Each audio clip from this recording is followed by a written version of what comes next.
مسئلہ نمبر 48، کیا بیوی کا بوسہ لینے سے روزہ ٹوٹتا ہے؟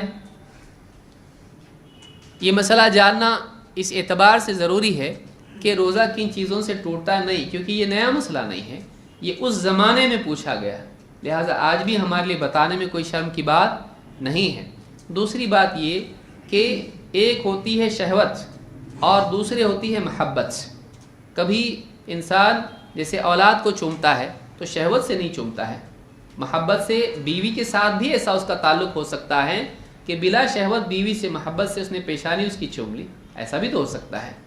تو کیا اس طرح سے محبت کا اظہار کرنا، یا مان لیجئے کوئی آدمی شہوت سے بیوی کو بوسہ دے تو کیا اس کا روزہ اس سے ٹوٹ جاتا ہے؟ نہیں، روزہ ٹوٹتا ہے جماع سے، روزہ ٹوٹتا ہے جماع سے۔ جیسے پھر کوئی آدمی کہنے لگے گا شہوت سے بیوی کا ہاتھ پکڑ لیا تو روزہ ٹوٹ گیا، تو روزہ اس سے نہیں ٹوٹتا ہے۔ روزہ ٹوٹتا ہے کس سے؟ بیوی سے جماع کرنے سے۔ باقی جتنے اس کے مقدمات ہیں ان سے بچنا بہتر ہے، لیکن اس سے روزہ فاسد نہیں ہوتا ہے۔ یہ گھسیٹنے والی چیزیں ہیں، ان سے بچنا چاہیے، لیکن ان سے روزہ ٹوٹتا ہے نہیں۔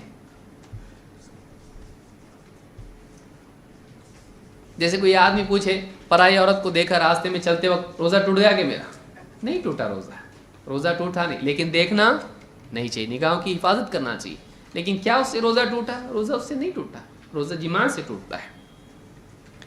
عن عبداللہ بن عمرو بن عاص رضی اللہ تعالیٰ عنہ قال كنا عند النبی صلی اللہ علیہ وسلم فجاء شاب، ہم اللہ کے نبی صلی اللہ علیہ وسلم کی خدمت میں حاضر تھے تو ایک نوجوان آیا، فقال یا رسول اللہ اقبل وانا صائم، کہا اللہ کے رسول میں روزے کی حالت میں کیا اپنی بیوی کا بوسہ لے سکتا ہوں، چوم سکتا ہوں؟ قال لا، آپ نے کیا کہا؟ نہیں۔ فجاء شیخ، ایک عمر دراز صاحب آئے، فقال اقبل وانا صائم، اللہ کے رسول میں اگر روزے سے ہوں تو اپنی بیوی کو بوسہ دے سکتا ہوں؟ قال نعم، کہاں؟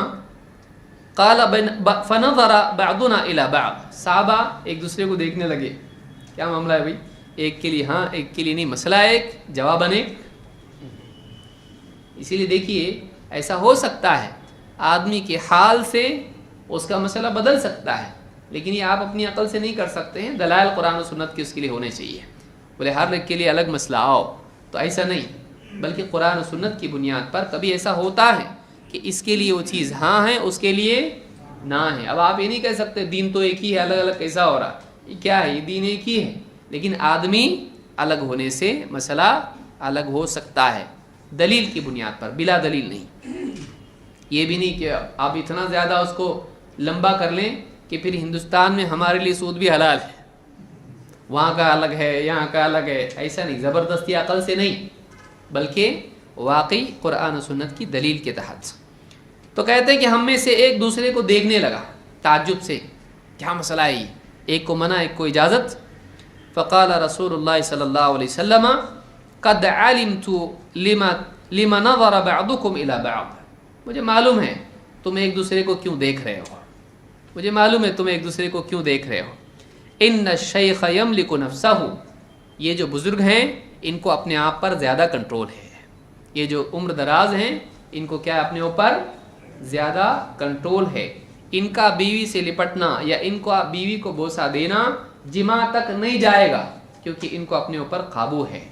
لیکن اس نوجوان کا بیوی کے قریب جا کر اس سے لپٹنا، چمٹنا، بوسہ دینا اس کے جماع تک جا سکتا ہے، جو کہ روزہ توڑنے والی چیز ہے۔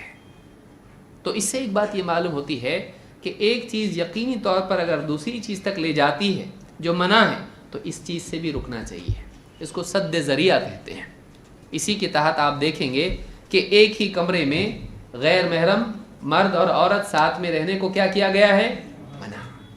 ایسے ٹیبل پر جہاں شراب کا دور چل رہا ہو وہاں اپنی چیز پینا، ہاں شربت اعظم کچھ بھی پی رہا ہے، وہ پینا بھی کیا ہے؟ منع ہے۔ کیوں؟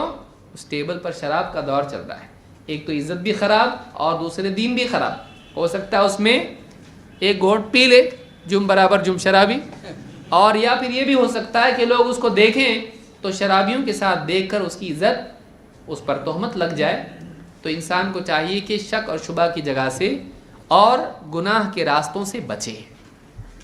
اس روایت کو امام احمد اور ابو داؤد نے روایت کیا ہے۔